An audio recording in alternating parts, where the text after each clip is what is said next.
आज तक आपने सुना होगा कि इब्लीस हमेशा इंसान को इबादत से गुमराह करने की कोशिश करता है, मगर आज की यह कहानी इतनी अजीब है कि इसे सुनकर आप हैरत में पड़ जाएंगे।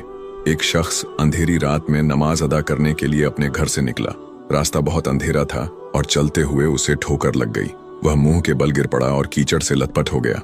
गंदे कपड़े देखकर वह वापस घर लौटा, लिबास बदला और फिर से मस्जिद की ओर रवाना हुआ। अभी कुछ ही कदम चला था कि उसे दोबारा ठोकर लगी और वह फिर गिर पड़ा, मगर उसकी हिम्मत कम न हुई। वह फिर घर लौटा, कपड़े बदले और एक बार फिर मस्जिद की ओर बढ़ा। इस बार जब वह घर से बाहर निकला तो दरवाजे पर एक अजनबी खड़ा था, जिसके हाथ में एक चमकता हुआ चिराग था। अजनबी चुपचाप उसके आगे आगे मस्जिद की तरफ चल पड़ा। चिराग की रोशनी में इस बार रास्ता साफ नजर आ रहा था और वह बिना किसी मुश्किल के मस्जिद पहुंच गया। मस्जिद के दरवाजे पर वह अजनबी ठहर गया और नमाजी अंदर चला गया। नमाज अदा करने के बाद जब वह बाहर निकला तो देखा कि वह अजनबी अभी भी खड़ा था, मानो उसे घर छोड़ने आया हो। नमाजी को अजनबी पर शक हुआ और उसने उससे पूछा, आप कौन हैं?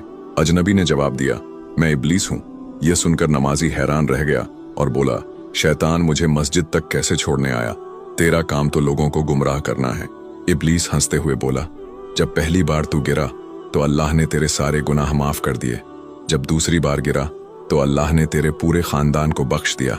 मुझे डर था कि अगर तू तीसरी बार गिरा तो अल्लाह पूरे गांव को बख्श देगा, इसलिए मैं चिराग लेकर आया ताकि तू बिना गिरे मस्जिद पहुंच जाए।